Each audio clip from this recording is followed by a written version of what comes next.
Watching movies seems to be a universally loved activity, and it has been for the decades since its creation. Along with TV series, it makes up a very significant fraction of the time people spend when they're not sleeping or working.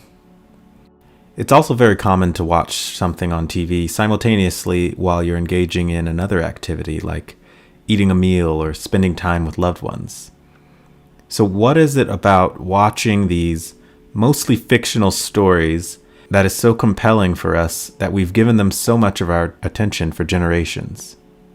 There are probably several answers to that, but the most profound of them is that they allow us to learn and grow from experiences we wouldn't otherwise get. Experiences that haven't happened to us and could maybe never happen. Fortune or misfortune, the risk or the luck, the extreme highs and lows, whatever is involved in the stories we watch on our screens, they are often outside of the usual realm of what could be expected from a typical life. And yet we still often feel better for having tasted a sample of these fabricated lives.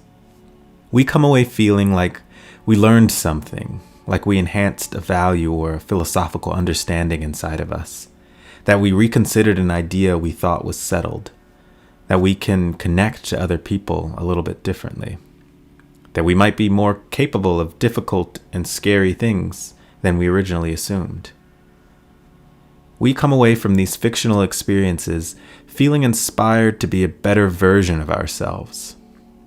With this awareness that this is part of why we keep returning to watch more and more, it reveals something really important we could learn from the shows and movies that entertain us.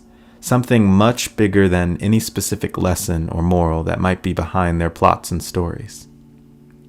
The biggest thing we can learn from these stories is that engaging with a narrative, even an imagined one, can be life-changing.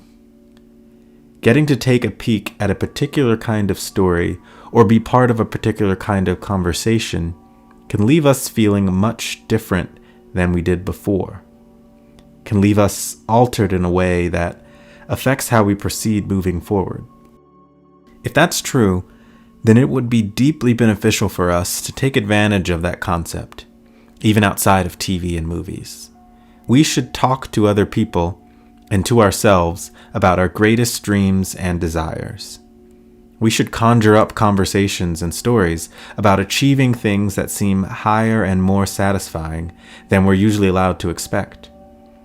It all abides by the same rules of the fiction we consume in our screens. No one cares that it can't really be true or that it seems insanely irrelevant to life here in the real world. If we can benefit from a movie, a TV show, or even the idea of an admirable, inspirational fictional character, then we can certainly benefit from the idea of a desirable version of ourselves. In the exact same vein, it is more than worth it to imagine who we could be and what we could accomplish, to imagine the effects we could have on those around us. It's worth it to say out loud the things we'd hope and love to be, to whisper to ourselves what we really want from life and from ourselves. It doesn't matter how close to fiction it might seem. If we're going to keep watching movies, then we should also keep dreaming.